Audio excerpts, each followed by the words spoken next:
Jo, Karin, je tady jedna věc, které podle mě žádný chlap nemůže rozumět.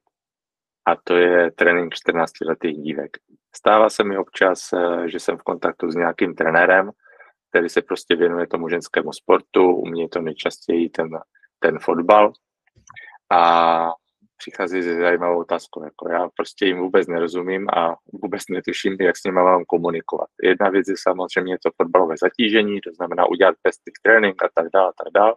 S tím už si poradit jako trenér třeba umím, ale prostě oni jsou náladové, proč se chichotají, někdy se naopak jakoby rozbrečí. To znamená, já vůbec úplně netuším, jak s nima komunikovat. Nie. Na zdraví. Ďakujem. Na zdraví. No a do toho samozřejmě jako jsem tam nějaký prudký rodič nebo rozmrzelá máma, rozmrzelý táta a já jako trenér trošku tápu v tom, jak se vlastně v tom ženském světě zorientovat, protože mě ta práce s těma holkama baví. Takový je ten náhled třeba těch trenérů, když přicházejí za mnou v rámci nějaké spolupráce.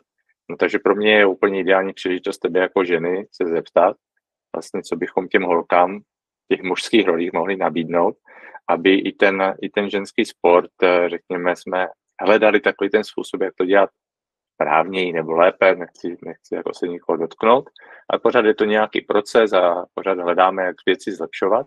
To znamená, co bychom jim mohli poradit, odporučit, aby se jim ta práce lépe dařila. No hlavne trénovať dievčatá, alebo teda mladé ženy medzi 14 až 17. Ja si to najhoršie vekové obdobie, kedy môžete trénovať ženy. Hej, že to, ja sama som si vtedy nerozumela, nie to ešte, aby proste vy, alebo nejaký, ja to nazvem, muž rozumel mladej žene, hej, že ono to veľmi náročné v tom období. A u tých žien je vlastne špecifické práve to, že v tých 14 rokoch už väčšinou ten menštruačný cyklus je nejakým spôsobom rozbehnutý. Ale čo sa vlastne deje, je, že sa im strašne rýchlo mení vlastne telo. Tá biologická akcelerácia, ktorá tam je, u chlapcov je možno viditeľnejšia v rámci toho, že výrazne vyrastú, že od tých 13 do 16 vám narastú 10-15 cm, hej, že ich bolia kolena, niektorých bolia proste svaly, sú nejaké zranenia. Na chlapcoch to vidíte proste v inom spôsobe a vidíte, že všetci rastú. Ale u tých dievčat, oni možno výškovo nerastú, ale absolútne netušia, čo sa vlastne deje v ich tele. A to je častokrát to, že nosia ako voľnejšie alebo chlapčenské oblečenie na ten šport. Je presne o tom, že sa im pretransformováva celé to telo. Im sa mení vlastne zloženie tukov, zloženie svalov, zloženie toho, kde sa čo začína ukladať. A vlastne sa im výrazne mení výkonnosť, pretože keď vám v 13-14 zrazu narastie zadok a prsia a máte 5 kg navyše, tak to nie je o tom, že vlastne v 14 má dievča držať dietu, lebo pribralo a nestíha na tom zápase, ale je to o tom, že sa absolútne zmenilo vlastne zloženie tela a tým pádom ona sama nedokáže pochopiť, čo sa tam deje a to je tá náladovosť, lebo vlastne to pumpuje všetko do mozgu. Hej. To je prvá dôležitá vec, že toto je taký neviditeľný proces viac u dievčat. Možno si to všimnete až neskôr, že v 15 si všimnete, že bože, aké sú ženské, alebo možno sa niečo také objavilo. Ale v tom procese, ako keby tej premeny, u tých chlapcov je to výraznejšie ako u tých žien, ako na základe toho fyzického zjavu. Ale čo sa týka toho interného diania alebo toho príbehu, ktorý tam prebieha, výrazne intenzívnejší, lebo je to na mesačnej báze, je to na základe hormónov. A tie hormóny vlastne, ak u každej ženy nejakým spôsobom stúpajú a klesajú, tak máme nejakú hranicu toho stúpania a klesania. Ale v tých 14 a 16 tie hranice sú takto od seba. Čiže sú to veľmi výrazné výkyvy a sú to veľmi výrazné výkyvy aj v priebehu hodiny, čo je na tréningu, to dievča. Čiže toto je prvá informácia, ktorú vlastne asi si potrebujeme uvedomiť, že dievčatá nad tým nemajú kontrolu, vy nad tým kontrolu nebudete mať, nerozumejú oni tomu a asi ani vy tomu nebudete rozumieť. Ono sa tomu nedá rozumieť. Je to u každého dievčaťa strašne špecifické, takže to je možno taká baseline toho, čo si potrebujeme asi dnes povedať, že oni sami nerozumejú. A čo tam vzniká druhé, je to, že 14 až 15 vlastne my strácame nejaký ten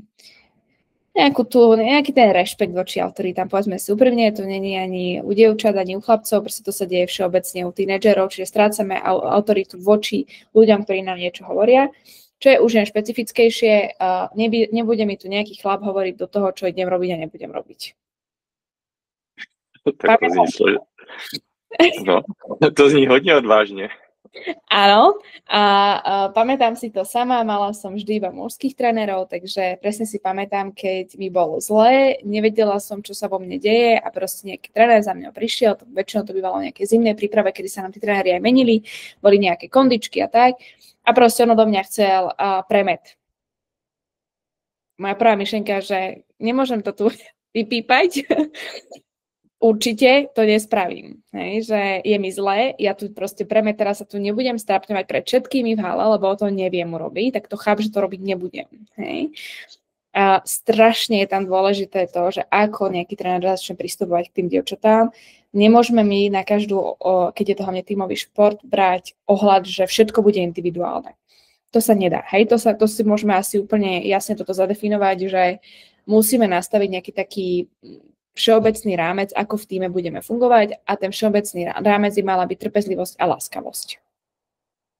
Tieto dve vlastnosti ako muž potrebujete mať, keď trénujete ženy medzi 14 až 17.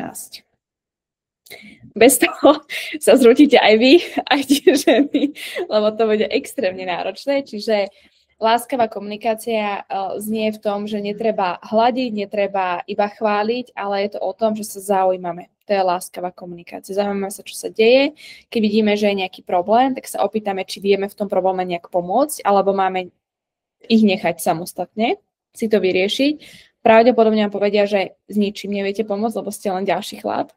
A prichádzajú prvé lásky, čo znamená, že pravdepodobne prichádzajú prvé ubliženie a zlomené srdcia, takže oni si tie zlomené srdcia budú na tých mužoch vybíjať a vy, keď im budete hovoriť, že čo od nich chcete a posúvať ich výkonnosť, tak vy budete prví, na ktorom si to vybijú. Pretože voči otcovi si to úplne nie každá dovolí, ale voči trénerovi je to jednoduchšie, lebo sa vieme spiknúť voči spoločnému nepriateľovi. Hej. Takže tá láskavá komunikácia o tom, že keď vidíte, že sa niečo deje, opýtať sa, či viete s tým pomôcť a keď nie, tak to proste nechať iba prejsť. Ono z tréningu na tréning sa to môže zmeniť. Nemusíte častokrát nič spraviť, iba že urobíte nejaké gesto. Dobře, takže je to taková, řekněme, tak trošku tlak na takovou tu flexibilitu toho trenéra. A někomu napadá taková věc, bylo by řešením prostě svěřit to ženám, to trénování? Určite áno, pretože predsa len tá žena viac pochopí tú ženu v tomto období, lebo si to pamätáme, akože každá sme to prežili, nie každá si to pamätáme s nejakou hrdosťou, čo sme vtedy robili, ale pamätáme si to, lebo sme to prežili. Takže to pochopenie v rámci toho určite áno. A ďalšia vec, tá žena ich vie cez to previesť veľmi krásne, pretože ich vlastne pripraví na to, čo ich čaká. Vie ich pripraviť na to, že OK, je to v poriadku, teraz to je síce na hovno, ale počkaj, daj tomu 2-3 týždne a bude to lepšie, pretože spravíš toto a toto. A podporuje sa vlastne zmena toho výzoru cez to, že tá žena, keď príde a pochváli, že má veľmi pekné vlasy to dievča, tak od tej ženy to zoberieme úplne inak ako od muža v tom veku. Hej, to je zase to, že tá žena môže do toho vložiť aj tú pochvalu za výzor, môže vložiť do toho pochvalu tej ženy ako ženy a nebude sa to brať sexisticky. Hej. Takže bolo by to riešenie, ale samozrejme nie je to také, že alebo dievčatá vo veku 14 až 17 musia trénovať iba ženy. To si vôbec nemyslím, že by to tak malo byť. Dobře, takže jak by vypadal ten zase do uvozovek jako správný trenér v tomto věku, pokud by to byl muž, protože nejčastěji to trénují muži. Pro mě je ten muž nositelem té výkonové složky, takového toho tlaku na ten výkon, protože pořád se bavíme o tom, že někde je ten sport, řekněme, spíše hobby, to znamená super, sportujeme, hrajeme si tady fotbal, hrajeme si na fotbalisty, všechny nás to tak nějak baví a máme tady toho šéfa, který nám to organizuje, dělá nám zábavný trénink. Ale pak máme samozřejmě kluby, kde je ten výhled třeba i do nějakého profi sportu nebo poloprofi sportu. A je tam ten tlak na to, aby to mělo kvalitu, aby to mělo úroveň, nasazení a tak dál, což obnáší i nějakou jako razantnější komunikaci někdy. To znamená, jak si představit tu osobu toho trenéra, aby on splňoval tu podmínku, kterou ty si naznačila. Jsou to ženy, jsou tam různé prostě potíže nebo události a je tady ten trenér, který prostě potřebuje, aby taky jako makali fyzicky. Že? Ono, všetky tie vlastnosti, ktoré si povedal, sa navzájom ale nevylučujú. Hej. Takže áno, tréner ako muž bude vždy zameraný na výkon a vždy bude zameraný na nejaký výsledok. Záleží samozrejme, v aký vek trénuje, od tých 14. Je to ako kedy ten výsledok, keď sa bavíme o 17, tak áno, tam už tie výsledky sa očakávajú. Hej. Čiže, ale ten výkon tam musí byť minimálne prístup a zodpovednosť v rámci toho, čo ja odovzdám na tom tréningu. Tak keď to porovnáme v rámci tohto, tak áno, tam tá výkonnosť by mala byť určite riadená tým mužom. A celkovo v futbalovej prostredie, keď použijem tento príklad, je veľmi riadené cez mužské ego. To znamená, že vlastne čím som tvrdší, čím som možno väčší ako samec alebo alfa samec, tak som vlastne v tom futbalovom prostredí úspešnejší. Ale to nefunguje v ženskom prostredí, pretože ten alfa samec potrebuje byť v tom, že stojím za svojím tímom, budem si ho brániť, budem si ho chrániť možno pred vedením, ale nie som ten alfa samec, že sa budem vyvyšovať nad tými ženami a cez moje ego si tam vlastne pumpovať tú výkonnosť. Hej, čiže ja si myslím, že tá charakteristika toho trénera by nemalo byť, že musí byť nejaký veľmi citlivý človek, ktorý proste nezvýši hlas a je taká padavka v tom futbalovom svete. To není tréner, ktorý by mal trénovať ženy. Tréner by mal byť, ktorý je dominantný, ale dominantný, že sa postaví za svoj tým, že si ho chráni, pretože tým si buduje dôveru s tými ženami, ktoré trénuje. Ale jasne im vlastne ukáže, čo sú možno jeho očakávania. Že ja sa za vás postavím a budem si vás strážiť, ale ja od vás teda potrebujem toto a toto. Častokrát je to nejaký prístup, častokrát je to nejaká otvorená komunikácia, že keď sa medzi vami niečo stalo, tak mi to musíte povedať. Hej.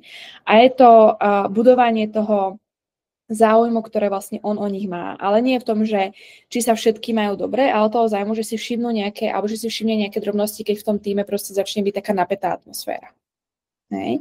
Čiže tam ako ten alfa samec môže byť, ale je to za podmienky toho, že je to proti tomu týmu, čiže ho chráni, nie interne v tom týme, ale je to, že oni to vidia, že ma chráni, alebo ten tréner nás chráni na základe toho, keď my plníme možno jeho požiadavky.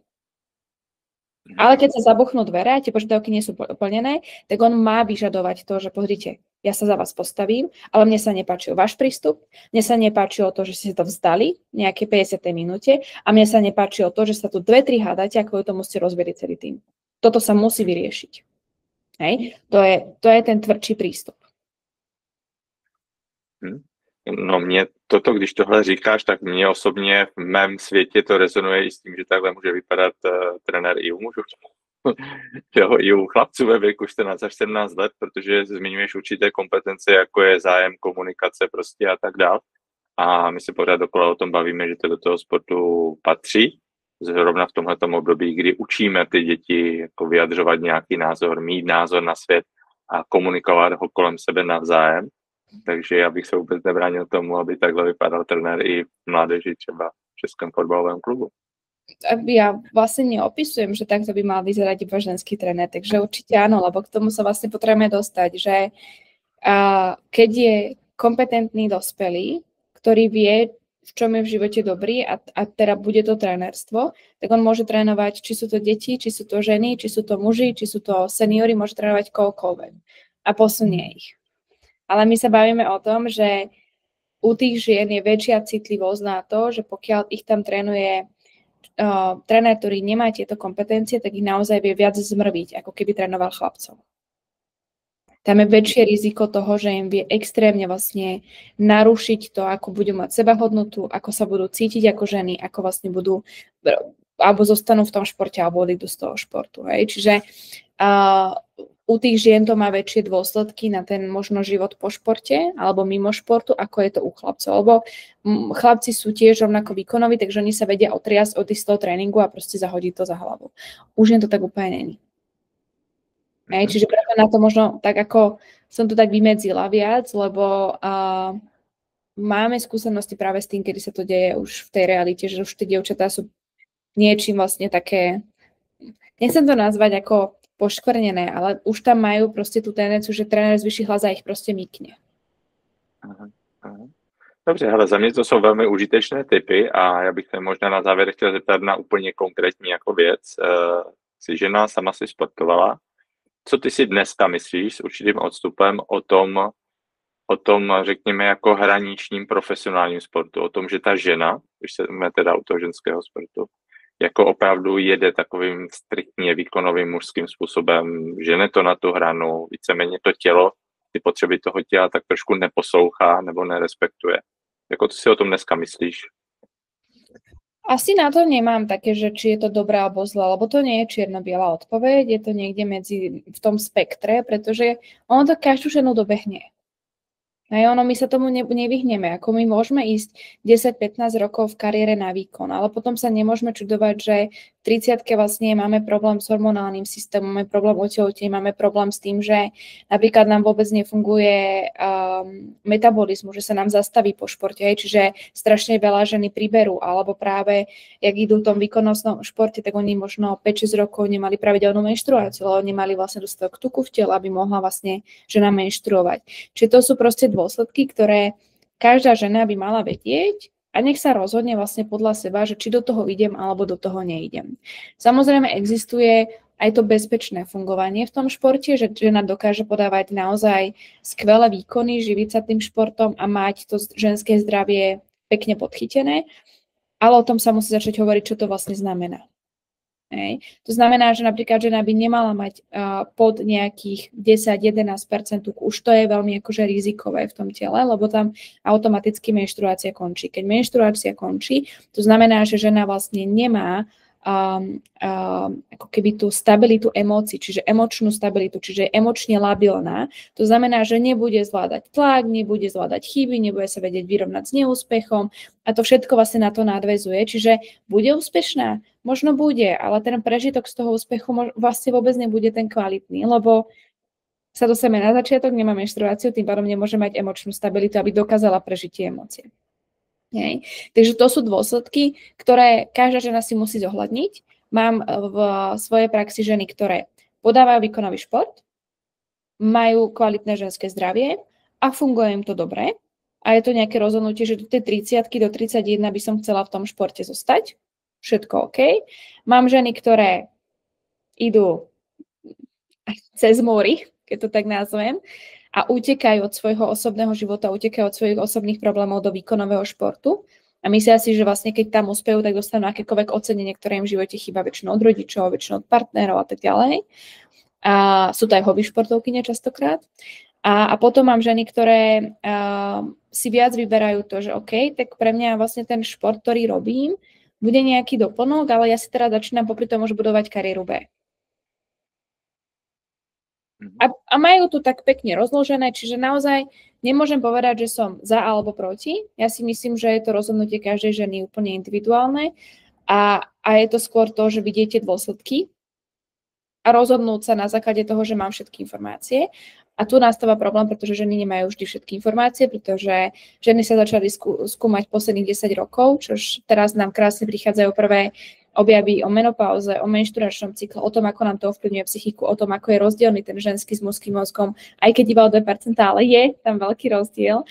A tie dôsledky vlastne až teraz začíname vidieť. Takže keď o tom budeme viac hovoriť, budeme robiť tú osvetu, tak tie ženy môžu mať vedomejšie rozhodnutie. A už to bude na nich. Môžu si nájsť profesionálov, ktorým s tým budú pomáhať, či už je to bude tak, alebo tak, ale nemyslím si, že je jedna odpoveď na túto otázku. Já děkuji moc za tohle vysvětlení, protože mě k tomu automaticky napadá jedna věc a to je jako jasná specifikace v těch klubech, jestli nabízejí výkonnostní sport, profesionální sport, hobby sport a k tomu i to, co si naznačila, vlastně edukace toho okolí, to znamená, hele, přišli jste do profesionálního klubu, teď má ta holčička 8-9, bude potom i 14, potom 17, potom 21 a my vás chceme seznámit s tím, jak to zhruba může probíhat, jaké to může mít ty konsekvence a souvislosti, tak abyste vlastně rozuměli tomu, do čeho se pouštíte. My často dopředu u těch dětí nevíme přesně, jak se bude vyvíjet jejich tělo, takže my netušíme, jestli vůbec se tam otevře ten potenciál pro vrcholový sport. Takže prostě tyhle ty věci transparentně komunikovat uvnitř toho klubu, naznačit si ty možnosti, tak aby obě strany, rodiče, 3 strany, rodič, sportovec a trenér samozřejmě jako rozuměli té situaci, věděli, do čeho se pouští a vlastně měli v těch věcech jasno. A tak, jak říkáš, ty informace, které přicházejí postupně jako do toho našeho světa, abychom je prostě funkčně využívali. Vieš, a to je, ja to hovorím, taká osveta a naozaj rodičov, že ja som prekvapená, keď niekedy tu mám klientku, ktoré majú 17-18 a nemali nikdy menštruáciu, že ešte nikdy sa im nespustila menštruácia. A keď to rozoberám s tými rodičmi alebo s tými mamami konkrétne a hovorím, že prečo ste nezobrali na gynekológiu vašu dceru, veď to je nebezpečné, keď ona má 17 rokov a nikdy nemala menštruáciu. Veď ja som myslela, že však aspoň konečne nebude tak trpieť ako ja s tou menštruáciou, že to je vlastne super, že ju nemá. A to, a keď potom vysvetlím tej máme vlastne tie dôsledky, tak ja vidím, ako je zhrozená. Že vlastne ona, jak to mala úplne inak pretočené, ako pre ňu je tá menštruácia otrava každý mesiac. Aj pre mňa je. Ja s tým súhlasím. To není nič príjemné sa každý mesiac lúčiť s nenarodenými deťmi, kedy vaše telo prechádza pohrebom a vy nemôžete s tým nič proste spraviť. Vaša hlava smúti, takže ono to neviete úplne zlomiť, nie je to žiaden príjemný stav. Ale to sú tak dôležité informácie, ktoré nevedia vlastne mami, športovky. A toto je presne to, že mať v tých kluboch niekoho, kto o tomto bude rozprávať, ako bývajú nutriční terapeuti, tak ak máme ženský tím, tak tam potrebujete si zavolať ženu, ktorá sa rozumie ženskému zdraviu, či už to bude nejaká gynekologička, či už to bude proste žena, ktorá sa venuje coachingu a pracuje so ženami, aby vie to vysvetliť. Ale proste povedať rodičom, že ak máte 13-ročné dievča a neboli ste a nemá ešte spustenú menštruáciu, odporúčam vám vyhľadať gynekologičku. Nebojte sa, nebude vyšetrovaná zo spodu, len sa porozprávajú a budete ju sledovať, aby sa jej do roka spustila, pretože sa jej potrebuje spustiť. Hej. A keď sa ženám nespúšťa menštruácia, môže to byť aj psychosomatika, nechcú dozrieť, boja sa byť ženami. Prečo to je? Lebo to vidia doma. Hej, že žena vlastne sa nemá dobre v tej domácnosti, lebo nechcú byť ženami. Hej, keď mama je slúžka doma, napríklad. Takže to už sa dostávame do úplne inej témy, takže nechcem úplne odbehnúť. Ale tá edukácia je naozaj o tom, že nielen tých dievčat, ale hlavne tých dospelých, ktorí vychovávajú vlastne tie dievčatá, že čo to znamená. Či už sú to tréneri, či už sú to proste kondiční tréneri v tých kluboch, alebo sú to rodičia, tak si myslím, že tie informácie by mali dostať, aby mohli urobiť to optimálne rozhodnutie. Nehovorím najlepšie, lebo to nikdy nevieme, ale to optimálne rozhodnutie pre svoje dieťa. Takže budeme optimalizovat to sportovní prostředí, protože to, že ty informace tady jsou, ještě neznamená, že se s nima pracuje, že se k těm rodičům dostanou, protože samozřejmě rodič má právo vychovávat si svoje dítě podle svého. Nemusí se zajímat každý rodič, ale myslím si, že možná i tohle je příležitost ve sportovních klubech udělat krok dál a vzít určitou část odpovědnosti a prostě to prostředí kolem sebe tak trošku poučit, protože není nic lepšího než poučený rodič. Takže já si myslím, že to je bezvadná tečka za tímhletím tématem. My jsme se od trenéra pro holky mezi 14. a 17. rokem dostali až k nenarozeným dětem a smutku v ženské hlavě, takže si myslím, že si to velmi hezky a komplexně zaobalila. Byť jsou to citlivá témata, tak si myslím, že jsou důležitá právě pro ty muže, kteří se rozhodli věnovat se ženskému sportu a já moc věřím, že tady tyhle informace jim můžou být k užitku. Děkuju moc. Ja ďakujem, že o tom sa môžeme rozprávať, takže to je asi taký základ. A keď sa to dostane k niekomu, kto bude mať o to záujem, tak veľmi radi to rozvinieme do konkrétnych vecí. OK, tak jo, děkuju.